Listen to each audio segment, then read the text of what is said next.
नमस्कार, आपका स्वागत है। और पंजाब समेत वो 5 राज्य जिन पर अगले साल विधानसभा चुनाव होना है, लेकिन सी वोटर ने नया सर्वे सितंबर में जारी कर दिया है। आखिर सी वोटर ने जो नया सर्वे जारी किया है, उस अनुसार इन 5 राज्यों में किसकी बनेगी सरकार, जमीनी स्तर पर क्या कुछ आंकड़े निकल कर आए हैं, क्योंकि 5 राज्य काफी महत्वपूर्ण माने जा रहे हैं, क्योंकि अगले साल अन्य राज्यों पर विधानसभा चुनाव और उसके बाद लोकसभा चुनाव के आंकड़े भी बनेंगे। यानी यूपी, जिसका समझिए केंद्र में उसकी सरकार के रास्ते तय हो जाते हैं, तो यूपी काफी महत्वपूर्ण है। इसके अलावा पंजाब, उत्तराखंड, गोवा, मणिपुर के भी आंकड़े आपको दिखाने वाले हैं, क्योंकि एबीपी ने जो सी वोटर ने जो नया सर्वे अपना जारी किया है, उस अनुसार राज्य की जनता का मन क्या है और इस पर राज्य की जनता को लेकर सी वोटर ने अपने आंकड़े रख दिए हैं। आखिर किस राज्य में किसकी बनेगी सरकार, इसके भी आंकड़े आपको यहाँ पर दिखाने वाले हैं। सबसे पहले यहाँ पर सर्वे की शुरुआत करते हैं पंजाब के लिए। पंजाब के लिए सी वोटर ने जो नया सर्वे जारी किया है, पंजाब में सबसे बड़ा मुद्दा क्या बन सकता है, पंजाब से शुरू। यहाँ पर किसान आंदोलन एक बड़ा आंदोलन बन चुका है और इसका असर 5 राज्योयों में देखने को मिल सकता है। जमीनी स्तर पर लोगों से यहाँ पर बात कर जो आंकड़े रखे हैं आपके बीच, उन आंकड़ों को यहाँ पर दिखा रहे हैं कि भ्रष्टाचार 5% यहाँ पर माना जा रहा है पंजाब के अंदर, लेकिन बेरोजगारी का मुद्दा जो है वो 20% निकल कर आया है, क्योंकि बेरोजगारी लगातार बढ़ती जा रही है। और ये मुद्दा ऐसा नहीं कि पंजाब के लिए है, अन्य जो यहाँ पर राज्य हैं उनको लेकर भी बेरोजगारी का आंकड़ा बढ़ता जा रहा है। महंगाई आप देखें तो महंगाई का आंकड़ा अभी 34%। पंजाब के लोग मान रहे हैं कि महंगाई एक बड़ा मुद्दा बन सकता है, इस पर केंद्र को लेकर भी सवाल निशान पर केंद्र रही है। लेकिन पंजाब के लिए बड़ा मुद्दा है किसान। 28% लोग माने किसान आंदोलन इस चुनाव का सबसे बड़ा मुद्दा बनने वाला है, क्योंकि किसानों पर ही आने वाले जो राज्य हैं उस पर चुनाव होने वाला है। ये हम नहीं बल्कि कहते हैं सर्वे के आंकड़े। कोरोना भी 8%, अन्य मुद्दों को लेकर 5% लोग यहाँ पर मानकर चल रहे हैं। अब देखिए पंजाब सरकार के कामकाज से कितने संतुष्ट नजर आ रहे हैं लोग, वर्तमान सीएम के काम से कितने संतुष्ट लोग नजर आ रहे हैं। बहुत संतुष्ट कहने वाले 13% है, कम संतुष्ट कहने वाले 19%, असंतुष्ट का आंकड़ा बढ़ रहा है। 63% लोग यहाँ पर वर्तमान सीएम के कामकाज को लेकर असंतुष्ट यहाँ पर जाहिर करें, क्योंकि जिस प्रकार से यहाँ पर जो है कैप्टन अमरिंदर सिंह और नवजोत सिंह सिद्धू के बीच भी आपसी जो तनाव है, उसका असर भी इस चुनाव में देखने को मिल रहा है। और कह नहीं सकते ऐसे 3% लोग आते हैं, यानी काफी कुछ यहाँ पर आंकड़े निकल कर आए हैं। अब अपने विधायक के कामकाज से ही कितने संतुष्ट नजर आ रहे हैं। बहुत संतुष्ट 17%, कम संतुष्ट 26%, लेकिन असंतुष्ट का आंकड़ा 51%। यहाँ पर लोग इसको असंतुष्ट के तौर पर रख रहे हैं, जबकि कह नहीं सकते ऐसे 6% लोग आ जाते हैं। यानी उत्तराखंड और पंजाब में कुछ बड़ा होने वाला है, ये हम नहीं बल्कि आंकड़े कह रहे हैं। और पंजाब में विपक्ष के काम से कितना संतुष्ट नजर आ रहा है, क्योंकि जिस प्रकार से यहाँ पर जो है अकाली दल भी अब बीजेपी से अलग हो चुका है और चुनावी मैदान में बीएसपी के साथ चुनावी मैदान में उतर रहा है। क्या अकाली दल पंजाब में अपनी सरकार बनाएगा या फिर आम आदमी पार्टी या फिर कांग्रेस की ही सरकार रहेगी, इसको लेकर आंकड़े आपको दिखाने वाले हैं। विपक्ष को लेकर भी 18% लोग ऐसे हैं जो कह रहे हैं कि बहुत संतुष्ट उनके काम से नजर आ रहे हैं। कम संतुष्ट 23%, 36 का आंकड़ा जो है असंतुष्ट का है, जबकि 23% कह नहीं सकते ऐसे लोग सी वोटर के आंकड़े आपको दिखा रहे हैं। अब देखिए पंजाब में किससे कितना वोट शेयर, 117 विधानसभा सीटों पर जाने की संभावना लगाई जा रही है। यानी जो आंकड़ा यहाँ पर निकल रहा है कि कांग्रेस को यहाँ पर 29% वोट शेयर, यानी कांग्रेस को गिरावट यहाँ पर देखने को मिल रही है। 2017 के मुकाबले कांग्रेस को वोट शेयर में गिरावट देखने को मिल रही है। उसका सीधा खास तौर पर असर जो नवजोत सिंह सिद्धू और कैप्टन अमरिंदर के बीच जो लगभग जो यहाँ पर टकरार है वो बढ़ती जा रही है, उसका नुकसान कांग्रेस को हो रहा है, कांग्रेस पार्टी को नुकसान हो रहा है। ये हम नहीं बल्कि सर्वे के आंकड़े हैं। आम आदमी पार्टी को 35% वोट शेयर जा रहा है, नहीं सीधे तौर पर कांग्रेस का नुकसान, आम आदमी पार्टी का फायदा। अकाली दल को 22% वोट शेयर जाने की संभावना यहाँ पर लगाई जा रही है, जबकि बीजेपी को तो सिर्फ 7%, अन्य को भी 7% वोट शेयर। पंजाब की 117 विधानसभा सीटों पर आंकड़े रखे जा रहे हैं। पंजाब में सीएम की पहली पसंद किसे माना जा रहा है, पंजाब के लोग आखिर मुख्यमंत्री के तौर पर किसे पसंद करते हैं, इसके आंकड़े आपको दिखाते हैं। 18% कैप्टन अमरिंदर सिंह के जो वर्तमान मुख्यमंत्री कांग्रेस की तरफ से हैं, उनके साथ लोग नजर आ रहे हैं, जबकि आम आदमी पार्टी यानी अरविंद केजरीवाल को लेकर 22% लोग यहाँ पर मुख्यमंत्री के तौर पर देख रहे हैं, सीएम के तौर पर देख रहे हैं। 19% अकाली दल के लिए और अन्य यहाँ पर उम्मीदवार को भी यहाँ पर रखा गया है। लेकिन सबसे यहाँ पर पॉपुलर सीएम के तौर पर दिखाई दे रहा है वो है यहाँ पर केजरीवाल, यानी आम आदमी पार्टी की सरकार बनती नजर आ रही है। अब आंकड़ों की भी बात कर लेते हैं। 117 विधानसभा सीटों में अगर आंकड़ों की बात करें तो करीब जो है वो यहाँ पर बात करें तो करीब 60 विधानसभा सीटों पर यहाँ पर सरकार के आंकड़े यहाँ पर मिलते हैं और जिसके 60 सीटों के आसपास जो है सीटें मिलती है उसकी लगभग सरकार बनना तय है। लेकिन कांग्रेस को तो 38 से 40 सीटें मिल रही हैं पंजाब के अंदर। कांग्रेस को बड़ा नुकसान है और 70 विधानसभा सीटें जहां उनको 2017 विधानसभा सीटें में मिली थी, लेकिन इस बार 28 से 40 सीटों पर सिमट रही है कांग्रेस। आम आदमी पार्टी 51 से 57 सीटें, यानी सबसे बड़ी पार्टी आम आदमी पार्टी पंजाब के अंदर बनती नजर आ रही है। अकाली दल को 16 से 24 सीटें, बीजेपी को एक भी सीट नहीं, अन्य को भी 0 से 1 सीट मिलने की संभावना लगाई जा रही है। यानी आम आदमी पार्टी सबसे बड़ी पार्टी बन रही है। अकाली दल के साथ वो सरकार बना सकते हैं आने वाले समय में अगर आम आदमी पार्टी जिस सरकार की घोषणाएं कर रही है, बिजली बिल को लेकर भी और यहाँ पर अन्य मुद्दों को लेकर भी आम आदमी पार्टी का यहाँ पर बड़ा बोलबाला पंजाब के अंदर दिखाई दे रहा है। नहीं, लेकिन बहुमत किसी भी पार्टी को मिलता नजर नहीं आ रहा है। अब जिसकी मेहनत रंग लाएगी सरकार उसकी बनना तय माना जा रहा है पंजाब के अंदर, जो यहाँ पर आंकड़े निकल कर आए हैं। अब बात कर लेते हैं उत्तराखंड सरकार के कामकाज को लेकर। उत्तराखंड के लिए यहाँ पर सी वोटर ने जो अपने आंकड़े रखे हैं कि बहुत संतुष्ट नजर आ रहे हैं 35%, जबकि कम संतुष्ट 17, असंतुष्ट का आंकड़ा संतुष्ट से ज्यादा नजर आ रहा है। 47% लोग यहाँ पर उत्तराखंड सरकार से नाखुश नजर आ रहे हैं। यानी बीजेपी को बड़ा झटका उत्तराखंड में लग सकता है। अब देखिए अगला बड़ा सवाल है कि आखिर उत्तराखंड सरकार के कामकाज को लेकर आंकड़े दिए हैं, लेकिन अब बात करते हैं कि उत्तराखंड सीएम के कामकाज को लेकर क्या आंकड़े निकल कर आए, क्योंकि लगातार बीजेपी अपने मुख्यमंत्री बदल रही है और बीजेपी को ही कहीं ना कहीं अंदरूनी खबर लग गई है कि उत्तराखंड में कुछ बड़ा होने वाला है। इस कारण से बीजेपी कहीं ना कहीं जनता के मन को टटोल चुकी है और ऐसे में सीएम बदलना एक बड़ा बीजेपी का खेल है।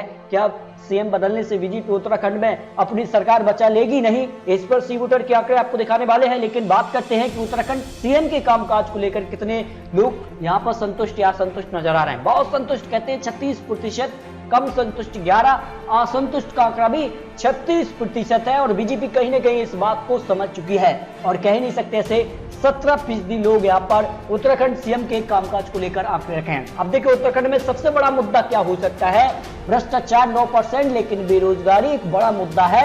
ये पंजाब में भी हमने देखा है और यहाँ पर उत्तराखंड में भी 41% लोग बेरोजगारी को एक बड़ा मुद्दा मानते हैं और चुनाव में एक बड़ा मुद्दा बनने वाला है। महंगाई 16%, किसान आंदोलन यहाँ पर भी असर डाल रहा है 12%, कोरोना 15, अन्य मुद्दे यहाँ पर 7% आते हैं। यानी उत्तराखंड में सबसे बड़ा मुद्दा बेरोजगारी। ये बेरोजगारी कहीं ना कहीं सरकार के लिए बड़ा प्रश्न चिन्ह लगा रही है कि कहीं ना कहीं जो लोग हैं वो बेरोजगारी की तरफ बढ़ रहे हैं। इसके लिए अगर बात करें उत्तराखंड में कितने परसेंट वोट शेयर जाने की संभावना लगाई जा रही है। 70 विधानसभा सीटों में से अगर बात करें बीजेपी को 43% वोट शेयर उत्तराखंड में मिल रहा है। अब भी बीजेपी को सबसे ज्यादा वोट शेयर मिल रहा है। क्या ये वोट शेयर सीटों में कन्वर्ट होगा या नहीं, इसके आंकड़े आपको देने वाले हैं। कांग्रेस को 33% वोट शेयर, आम आदमी पार्टी को यहां पर 15% वोट शेयर जा रहा है, अन्य के खाते में 9% वोट शेयर जा रहा है। यानी 36 सीटों पर पूर्ण बहुमत की सरकार आ जाती है। अब 36 का आंकड़ा किसे मिल रहा है? 70 विधानसभा सीटों में उत्तराखंड में अगर बात करें बीजेपी अब भी सबसे बड़ी पार्टी नजर आ रही है। 44 से 48 सीटें बीजेपी को उत्तराखंड में मिलती नजर आ रही है, क्योंकि बीजेपी ने लगातार जिस कार से कैंपेन उत्तराखंड में आयोजित किए हैं उसका असर बीजेपी को इस चुनाव में मिलता नजर आ रहा है। बीजेपी ने वक्त रहते कुछ नया किया है और जिस प्रकार से पंजाब में नवजोत सिंह सिद्धू और कैप्टन अमरिंदर सिंह के बीच की जो कहानी है वो सुलझ नहीं पाई, इसका नुकसान पंजाब में कांग्रेस को हो रहा है। लेकिन बीजेपी इस बात को समझ चुकी थी, रणनीति खेली बीजेपी ने और यहां पर बीजेपी 44 से 48 सीटें उत्तराखंड में निकाल रही है, जबकि कांग्रेस को 19 से 23 सीटें निकाल रही है। हमारी पार्टी को 0 से 4 सीटें, अन्य खाते में 0 से 2 सीटें यहां पर उत्तराखंड में जाने की संभावना लगाई जा रही है। अब बात करें तो उत्तराखंड में सीएम की पहली पसंद कौन हो सकता है? हरीश रावत कांग्रेस की तरफ से, लेकिन कांग्रेस की तरफ से हरीश रावत को पंजाब भेज दिया गया है, लेकिन जनता उनको मुख्यमंत्री के तौर पर उत्तराखंड में देखना चाहती है। कांग्रेस की बड़ी भूल हो सकती है, इस पर अपनी राय रखिए।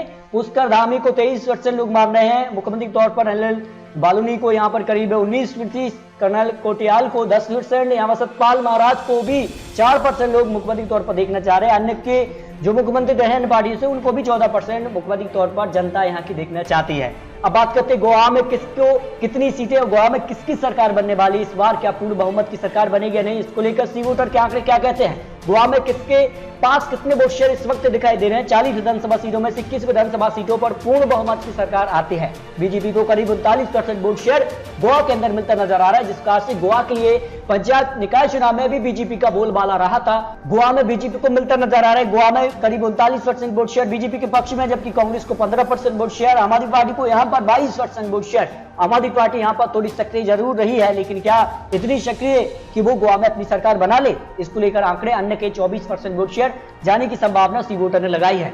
अगर 40 सीटों के आंकड़ों की अगर बात करें तो बीजेपी करीब 22 से 26 सीटें यानी पूर्ण बहुमत की सरकार गोवा के अंदर बीजेपी बना सकती है। जो आंकड़े निकल कर आए हैं सी वोटर के जो आंकड़े हैं, कांग्रेस को यहां पर 3 से 7 सीटों पर ही सिमट रही है। आम आदमी पार्टी 4 से 8 सीटें, लेकिन अन्य के खाते में 3 से 7 विधानसभा सीटें मिलने की संभावना सी वोटर ने जो नया सर्वे जारी किया उस अनुसार आपको आंकड़े दिखा रहे हैं। क्या वाकई बीजेपी 22 से 26 सीटें प्राप्त करेगी या नहीं, ये तो आने वाला वक्त ही बताएगा। लेकिन आंकड़े कहते हैं कि यहां पर आम आदमी पार्टी काफी सक्रिय नजर आई है। जिस प्रकार के कामकाज आम आदमी पार्टी ने पंजाब और यहां पर कह सकते गोवा के अंदर दिखाए हैं, उससे पंजाब के अंदर और गोवा के अंदर आम आदमी पार्टी एक बड़ी पार्टी बन सकती है, जो आंकड़े यहां पर निकल कर आ रहे हैं सामने। गोवा के बाद मणिपुर की भी बात कर लेते हैं। मणिपुर में क्या कुछ होने वाला है, मणिपुर में क्या बीजेपी अपनी सरकार बरकरार रख पाएगी या नहीं, इसको लेकर सी वोटर के आंकड़े क्या कहते हैं। सी वोटर के आंकड़े कहते हैं कि मणिपुर के लिए बीजेपी को 40% वोट शेयर, कांग्रेस को 35% वोट शेयर, यानी मणिपुर में कांग्रेस बीजेपी को टक्कर देती नजर आ रही है। वोट शेयर के मामले में क्या सीटों के मामले में भी ये टक्कर दिखेगी, इसके आंकड़े आपको देने वाले हैं। जबकि एनपीएफ पार्टी को 7% वोट शेयर, अन्य के खाते में 18% वोट शेयर जा सकता है। यानी 60 विधानसभा सीटों की अगर बात करें तो करीब 31 विधानसभा सीटों पर पूर्ण बहुमत की सरकार आती है। 31 सीटें किसके पक्ष में दिखाई दे रही है, बीजेपी को 32 से 36 सीटें मणिपुर में मिलने की संभावना दिखाई जा रही है, जबकि कांग्रेस को 18 से 22 सीटें, एनपीएफ पार्टी को 2 से 6 सीटें और अन्य खाते में 0 से 4 सीटें जा सकती है। यानी मणिपुर में भी बीजेपी अपनी सरकार के आंकड़े तक पहुंच रही है। क्या यह आंकड़ा और बढ़ा पाएगी या फिर कांग्रेस कुछ नया करके जो बहुमत का आंकड़ा 31 सीटें हैं उसको प्राप्त कर लेगी, क्योंकि आने वाले समय में किस प्रकार की रणनीति यहाँ पर होने वाली है ये भी काफी महत्वपूर्ण होने वाला है। अब बात करते हैं उत्तर प्रदेश के लिए। उत्तर प्रदेश की 403 सीटें, देश का सबसे बड़ा राज्य है उत्तर प्रदेश, और उत्तर प्रदेश जिसके हाथ में समझ लिए केंद्र की जो बागडोर है वो लगभग उसके पास हो जाती है। ये हम नहीं बल्कि आंकड़े कहते हैं, ये चुनावी गणित कहता है। उत्तर प्रदेश की 403 सीटों का चुनावी गणित क्या है, यूपी सरकार के कामकाज से कितना संतुष्ट लोग नजर आ रहे हैं। यानी योगी आदित्यनाथ को लेकर जो सर्वे यहाँ पर निकल कर आया है, बहुत संतुष्ट 45%, कम संतुष्ट 20%, असंतुष्ट का आंकड़ा 34%, कह नहीं सकते 1% लोग नजर आए हैं। जबकि यहाँ पर यूपी में विपक्ष के काम से कितने संतुष्ट नजर आ रहे हैं लोग, संतुष्ट का आंकड़ा है 40%, अच्छा खासा आंकड़ा है।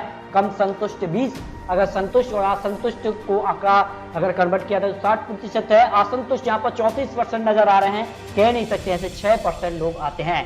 यानी उत्तर प्रदेश में कुछ नया हो सकता है जिस प्रकार के आंकड़े हैं। देखिए आप यूपी में सबसे बड़ा मुद्दा कौन सा हो सकता है, यहाँ पर भी अगर बात करें तो भ्रष्टाचार 3% है, लेकिन बेरोजगारी का मुद्दा भी यहाँ पर 39%, यानी पंजाब, यहाँ पर यूपी और उत्तराखंड समेत अन्य राज्यों के लिए बेरोजगारी एक बड़ा मुद्दा बनता जा रहा है। कहीं ना कहीं सरकारों को इसके लिए यहाँ पर सोचना चाहिए, कुछ नया यहाँ पर लाना चाहिए ताकि जो बेरोजगारी है, जो दर है उसको कम किया जा सके। और कहीं ना कहीं महंगाई भी एक बड़ा मुद्दा बन रहा है, इसको लेकर भी 26% लोग ये मान रहे हैं कि महंगाई बड़ा मुद्दा यूपी के चुनाव में बन सकता है। किसान आंदोलन एक बड़ा मुद्दा है, क्योंकि पश्चिमी यूपी की 120 विधानसभा सीटों पर किसानों का सीधा तौर पर असर देखने को मिलता है। और ये माना गया था 2017 विधानसभा चुनाव में बीजेपी को किसान का जो क्षेत्र यानी पश्चिमी यूपी से काफी अच्छी जो है वोट बैंक मिला था, इस कारण बीजेपी ने एक बहुत बड़े अंतर से जीत हासिल की थी। लेकिन इस बार किसान उनके विपक्ष में हो सकते हैं, ये हम नहीं बल्कि आंकड़े कहते हैं। कोरोना 10% लोग मान रहे मुद्दा, अन्य को लेकर 3% मुद्दा। यानी उत्तर प्रदेश की लग रहा कुछ नया आंकड़ों की बात करें तो यूपी में सीएम की पसंद पहली कौन हो सकता है, लेकिन योगी आदित्यनाथ सबसे ज्यादा 40% लोग अब भी योगी आदित्यनाथ को ही मुख्यमंत्री के तौर पर देखना चाहते हैं। यहाँ पर अखिलेश यादव को 28%, मायावती जी को 15%, यहाँ पर प्रियंका गांधी को 2%, यहाँ पर जितन चौधरी को 2%, 12 अन्य मुद्दों को लेकर या अन्य यहाँ पर चेहरों को लेकर मुख्यमंत्री के तौर पर देखना चाहते हैं जो क्षेत्रीय पार्टी आ जाते हैं। अब बात करते हैं यूपी में किसे कितनी सीट या वोट शेयर जा सकता है। 403 सीटों में से पहले वोट शेयर, इसके बाद आपको सीटें भी दिखाने वाले हैं क्या कुछ होने वाला है।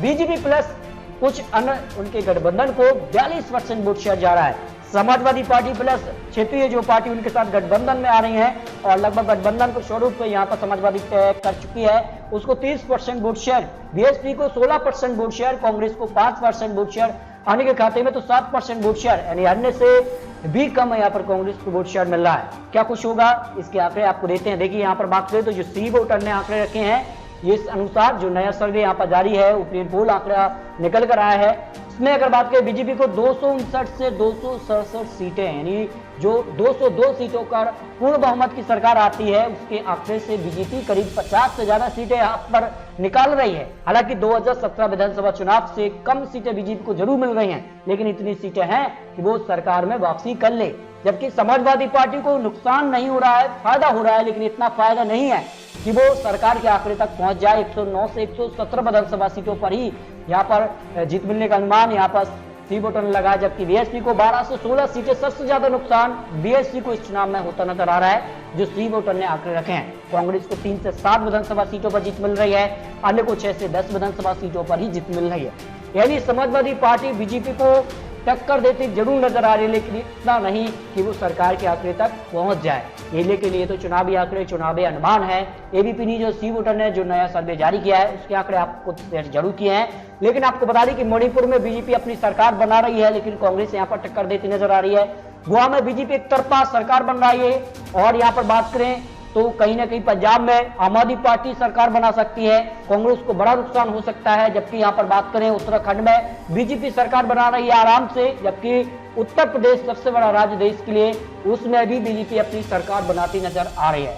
तो दोस्तों 5 राज्यों के ओपिनियन पोल एबीपी ने जो सी वोटर के जो नए सर्वे जारी हुआ उस अनुसार आपको दिखा दिया है, और 5 राज्यों की अगर बात करें करीब 3 से 4 राज्यों पर बीजेपी अपनी सरकार बना सकती है। लेकिन दोस्तों आपको क्या लगता है, अपनी राय कमेंट बॉक्स में रखिए। आखिर इन 5 राज्यों में किसकी बनने वाली सरकार, इस पर अपनी राय कमेंट बॉक्स में रखिए। मिलते हैं और सटीक और महत्वपूर्ण लेटेस्ट अपडेट के साथ, तब तक के लिए जय हिंद, जय भारत।